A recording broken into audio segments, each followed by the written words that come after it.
Bienvenue dans l'émission Saveurs divines. Cette bonne nouvelle du royaume sera prêchée dans le monde entier pour servir de témoignage à toutes les nations. Alors viendra la fin. Ce pain céleste vous est présenté par Immaculée Niraneza.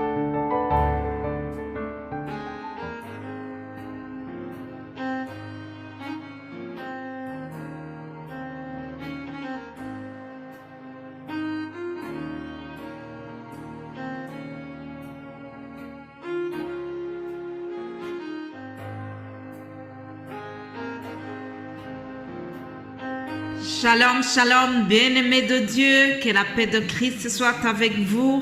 Rendez grâce au Seigneur pour ce nouveau jour qu'il nous donne encore. J'espère que vous allez bien de votre côté.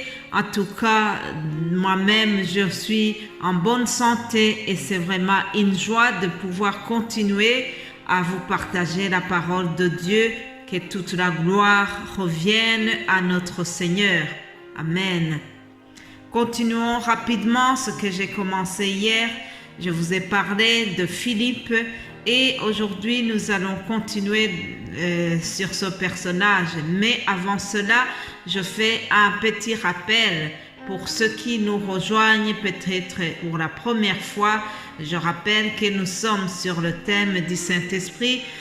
C'est quelque chose que Jésus-Christ avait promis aux apôtres avant de retourner au ciel. Lorsqu'il se trouvait avec eux, il leur a recommandé de ne pas s'éloigner de Jérusalem, mais d'attendre ce que le Père avait promis. Il a dit dans les Actes des Apôtres, chapitre 1, au verset 5, Jésus leur a dit, « Car Jean a baptisé d'eau, mais vous, dans peu de jours, vous serez baptisés du Saint-Esprit. » Alors, plus loin au verset 8, il dit, « Vous recevrez une puissance, le Saint-Esprit survenant sur vous, et vous serez mes témoins à Jérusalem, dans toute la Judée et dans la Samarie et jusqu'aux extrémités de la terre.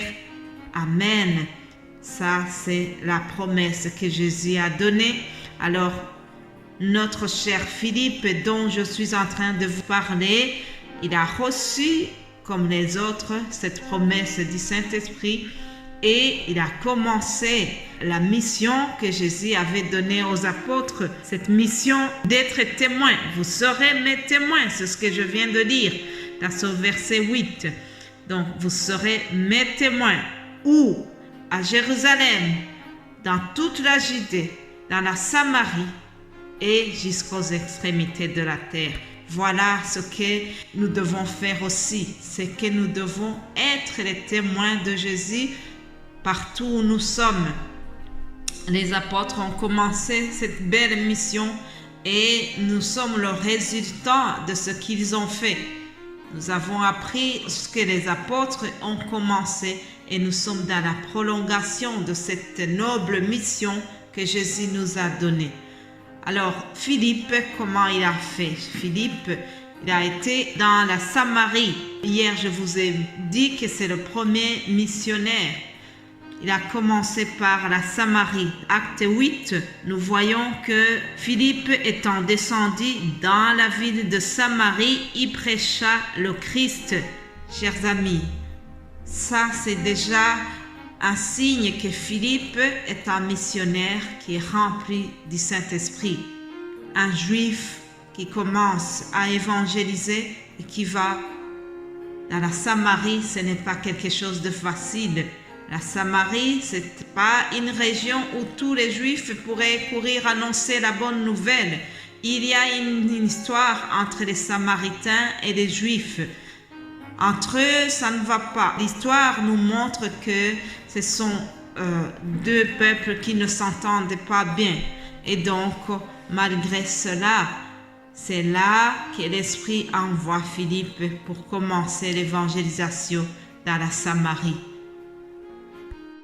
Arrivé là-bas, le Saint-Esprit l'a utilisé puissamment. Philippe a eu du succès là-bas. On va dire dans le langage d'aujourd'hui, on va dire qu'il a eu du monde, il a eu du succès. Il attire les foules. C'est grâce au Saint-Esprit qui l'anime, chers amis. Ça ne vient pas de lui-même. Hier, je vous ai dit que les miracles ont accompagné la parole qu'il a prêchée. Rapidement, nous allons au verset 26. Maintenant, il quitte la Samarie et il est envoyé dans une autre région. Au 26, je lis ceci. Un ange du Seigneur s'adressa à Philippe et lui dit, « Lève-toi et va du côté du Midi sur le chemin qui descend de Jérusalem à Gaza, celui qui est désert. » Il se leva et partit. La suite nous dit que là-bas, dans ce désert, Philippe a rencontré un Éthiopien qui était venu à Jérusalem pour adorer. Et ce personnage-là, il était en train de lire le prophète Ésaïe.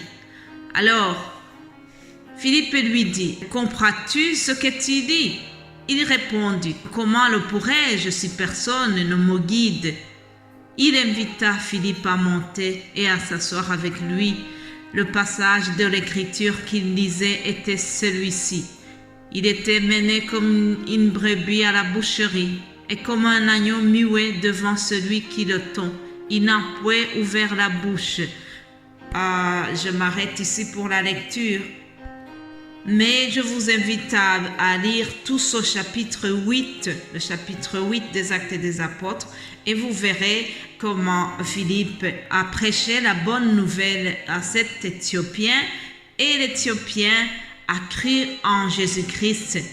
C'est curieux, chers amis. Il était venu à Jérusalem pour adorer, mais il ne connaissait pas Christ, il ne connaissait pas le Messie. Alors, au travers ce que Philippe vient de lui expliquer, en fait, il lisait le prophète Ésaïe 53. Le chapitre 53 nous raconte comment Jésus-Christ, le Messie, est venu et qu'il a souffert. C'est ce qu'il était en train de lire, mais il ne comprenait pas ce qu'il lisait. Alors, il a dit à Philippe qu'il ne comprend pas ce qu'il lit. Il avait besoin de quelqu'un qui lui explique les mystères de la parole de Dieu. Alors, Philippe, qui était déjà rempli du Saint-Esprit, qui connaissait bien le chapitre 53, il connaissait tout sur le Messie, alors il lui a expliqué, il lui a prêché la bonne nouvelle de Christ. Alléluia. Au verset 35, nous lisons, « Alors Philippe ouvra la bouche et commença par ce message, lui annonça la bonne nouvelle de Jésus. » Alléluia. Il avait une très bonne occasion, chers amis. En fait, si Dieu l'avait envoyé dans ce lieu-là, c'est vraiment parce qu'il y avait une âme à gagner à Christ. C'était cet Éthiopien et les autres qui ont suivi. En tout cas, aujourd'hui, nous nous concentrons sur cet Éthiopien. Alors, la suite nous montre que l'Éthiopien a compris ce que Philippe venait de lui expliquer concernant Jésus-Christ. Il a cru en son nom et il a demandé tout de suite d'être baptisé. Alléluia. Il y a une suite logique dans la parole de Dieu, chers amis. Ce que Philippe est en train de faire ici, nous le trouvons dans Marc 16, au verset 15. C'est la mission confiée aux disciples. Jésus leur dit, allez partout le monde et prêchez la bonne nouvelle à toute la création. Celui qui croira et qui sera baptisé sera sauvé, mais celui qui ne croira pas sera condamné.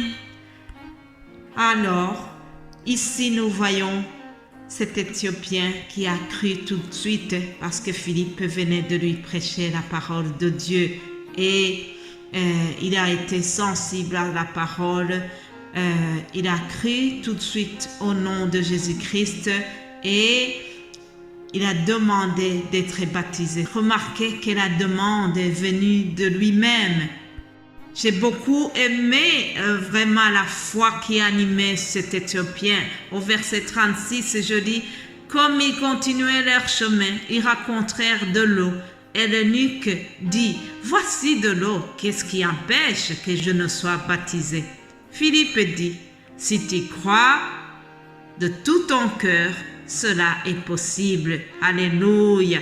L'eunuque répondit, « Je crois que Jésus-Christ est le Fils de Dieu. » Alléluia. Je crois que Jésus-Christ est le Fils de Dieu.